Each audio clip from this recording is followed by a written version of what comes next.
Let's talk about cholesterol. What is cholesterol? Cholesterol is a waxy, fat-like substance produced primarily in the liver. It's absolutely essential to the life of humans and animals. Without it, our cells could not repair themselves. We will not maintain proper hormone balance. Let's see what you need to know about cholesterol, because there's a lot of confusion about it. Number one, chemically, the cholesterol in your blood and the cholesterol in the foods that you eat are exactly the same thing. Since there's only one molecule that will be identified as cholesterol, but that doesn't mean that most of the cholesterol inside your body is coming from food.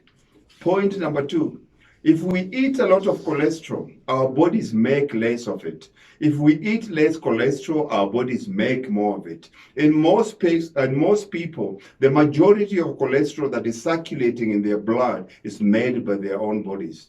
The amount of cholesterol containing foods they eat isn't going to have a big impact on their blood cholesterol levels. It can vary from person to person, but in general, the cholesterol in your diet is never the major determinant of cholesterol levels in the blood or in the body. Number three thing that you have to be aware of, only 15% of the cholesterol that you consume through diet is absorbed and used by the body. The other 85% is created out. Point number four, did you know that cholesterol has some amazing antioxidant properties that can actually help guard you against heart disease? Ironic, is it? Because most people are afraid of it. Why does your cholesterol go up? It could be, number one, it could be your body's response to inflammation, or it could be a sign that part of your body is malfunctioning. And one of the easiest way to do this is if you have a very tough gym workout and you go do your blood counts, your cholesterol will be high, because as much as gym is a good thing for you, your body sees it as an attack. So your inflammatory markers will be high and your cholesterol will be high. Your cholesterol needs to be high because your body needs to fight anything that goes inside. The second reason for that will be a low thyroid function, which can easily be determined by doing your blood works.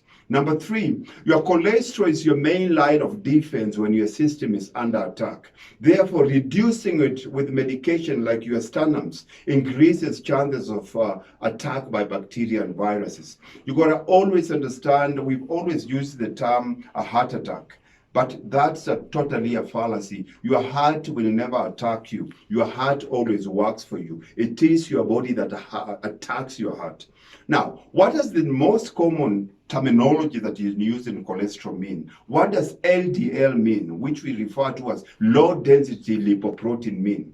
Low density lipoprotein particles serve as your body scouts or sentinels, detecting foreign threats like germs. LDL particle protein is very fragile and very, very easily destroyed or oxidized.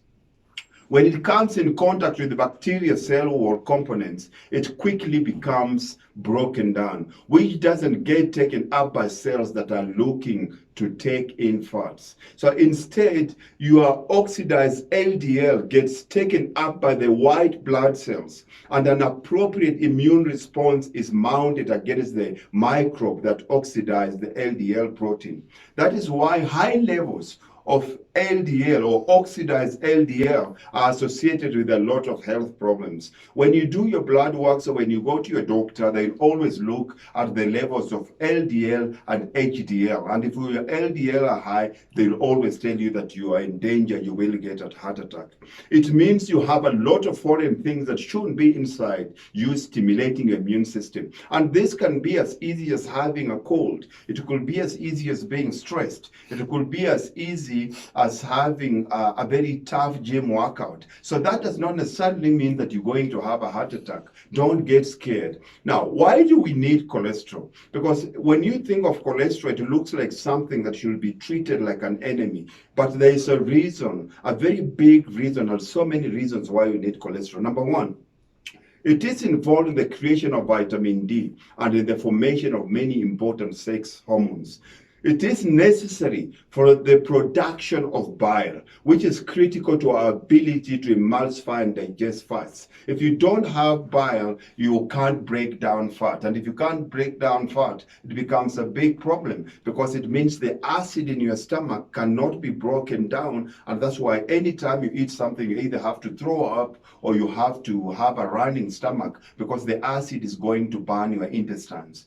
Without it, our cells could not repair themselves. We could not maintain proper hormone levels. Low cholesterol automatically means you'll have less testosterone because we need hormones to do that. So a man that has low cholesterol, it means you will suffer from erectile impotence. You'll have sex problems. Women with low cholesterol will always suffer from heart attacks. Number 3, we could not properly absorb vitamin D from the sun in the absence of cholesterol. So those are very important factors that make it important for you not to look at cholesterol as an enemy, but as a friend. We could not regulate our salt and water balance without cholesterol. And oh yes, it also improves memory and boosts levels of serotonin, the chemical that makes us happy. Low cholesterol leads to insomnia and depression. So why do doctors scare us with the cholesterol readings? I think the cholesterol theory is actually quite persuasive at face value. If you tease away what is inside a clogged artery, you find cholesterol, and this can make the role of cholesterol in heart disease appear like an open and shut case. But I'll always ask you a very easy point. The last time I checked a normal body temperature was approximately 98.6 degrees centigrade, just under 37 degrees. 98.6 degrees Fahrenheit, which is just under 37 degrees centigrade, and that will make saturated fat. So it will be the same as putting a block of butter on your front porch on a hot day. Before long, you will find a big puddle of melted butter. So how comes that our body temperature cannot burn or melt the cholesterol or whatever it is that is stuck in our blood vessels? The big aha moment for me here is the way our body transports fats and cholesterol into the body is really interesting because it doesn't go directly into the bloodstream from the gut. Instead, it gets shipped through the lymph nodes and it arrives right at the big vein that goes into your heart. Basically, it wants to direct cholesterol and fat towards the heart to give it fast dips. The body has to make sure that the heart gets plenty of this fast because it knows the heart needs fat and cholesterol. The heart is eager to get dietary cholesterol and fat, and the gut stands ready to give it to the heart fast. That's got to be by design to tell us that the heart needs cholesterol and fat. Everything else just goes straight to the liver before being used elsewhere in the body. So my question is, do we believe what man says, or we have to look at what the designer of the human body has done? If God has created cholesterol to be fed or deposited fast into the heart, how comes all of a sudden we turn around, we mere mortals, and decide that cholesterol is not good for us? Now, let's look at how we got to this cholesterol scare. How did we arrive where we are? In 1955, a doctor named Ansel Keys, who was a very well known as the father of cholesterol, popularized the concept of cardiovascular disease caused by consumption of dietary fats. The biggest consequence of all this was the popularization of the low-fat diets in the late 70s, and hence the rise of heart disease. If dietary fat and cholesterol is the cause, how comes heart disease is on the rise? Since we started eating less fat, we've started dying more and more. We become fatter and we're dying more from heart diseases. Lifestyle diseases are on the rise. Now, what is the solution? The number one advocate is you. There is nobody who knows and understands your body better than you. You know, even when you go to the doctor, the first thing he'll ask you is how you're feeling. But unfortunately, most of us have outsourced that feeling. We need other people to tell us how we feel. So let's look at it in different ways. Number one, the population will become split between the smart and the dumb.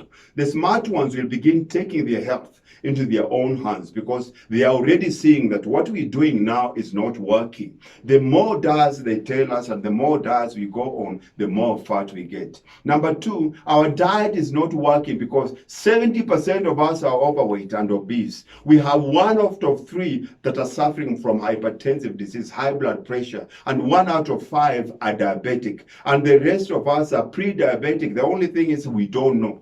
I'm a huge proponent of people taking responsibility for their own health.